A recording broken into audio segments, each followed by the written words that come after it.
Here's a fun self-portrait idea that lets you get creative with sunglasses. You could either fill them in with something you hope to see or something you did just see. Either way, it's a great way to tell a story. Hi, my name's Kathy, and I've been an art teacher for more than 20 years. This is a really good project for those that are just learning how to draw because that sunglasses template really forces you to draw large, and that's often just the thing that young artists need to practice.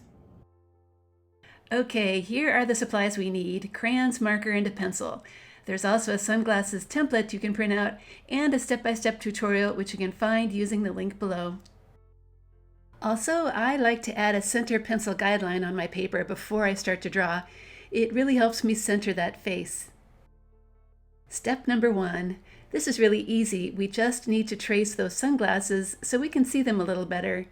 Use your pencil and go right over all those dashed lines as carefully as you can. Step number 2. Let's start with the bottom of the face, which is like a large U shape. I'm making light marks for where the face touches the sunglasses and for how far down it goes. When you have those in place, then slowly draw a nice curve that looks even on both sides. Step number 3. Now comes the top of the head. The shape does need to match up with the size of the face below, so keep that in mind when you draw something that looks like the top of a circle. If you'd like to draw some hair that is parted, you could do that in the middle or on the right. I'm going to draw mine on the left. Start by adding that little dip, and then a line, and then the hair that curves to the left and the right. And when you're finished, don't forget to erase that little line that we don't need anymore. Step number 4. It's time to add a simple neck and shoulders. Watch where I place my pencil on the bottom of the face, then draw a line down and curve out for the shoulders. And when finished on one side, then of course do the same on the other. Step number 5.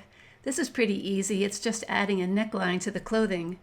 Mine is going to be curved, but yours could be a V-neck or some other type of collar too. Step number 6. If you want to add longer hair to your portrait, now is the time to do that. I'm going to make mine long so it looks like my sample, but yours could be much shorter, like chin length, or maybe you don't need any hair at all if your hair is really short.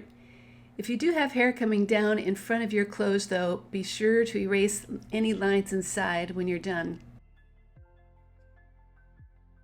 Step number 7.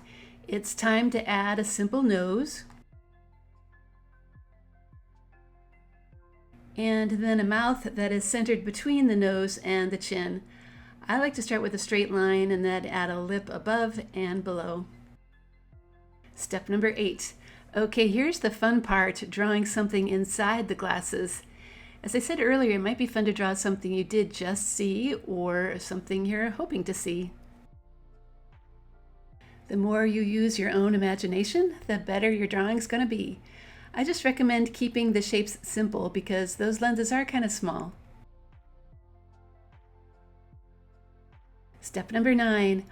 All right, the drawing is done, so it is time to trace everything with a black marker so we can really see all those lines. And as always, when the tracing is done, I recommend taking a moment to erase any pencil lines that might still be showing. Now it's time to get out those crayons and start to color. I'm going to make my sunglasses a bright red. Then pick a color you'd like to use for the skin. And if you'd like a more natural color for lips, then try coloring the skin color first and then adding a little bit of pink on top. Now choose a crayon color for your hair. I'm going to use black. I like this kind of lavender color for the shirt. Then I need just a little bit of color for the water in the glasses and the boat and that sun. And light blue for that background sky.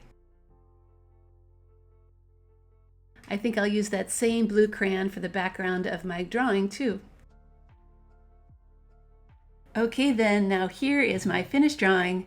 I think it's a fun project that lets you be creative too.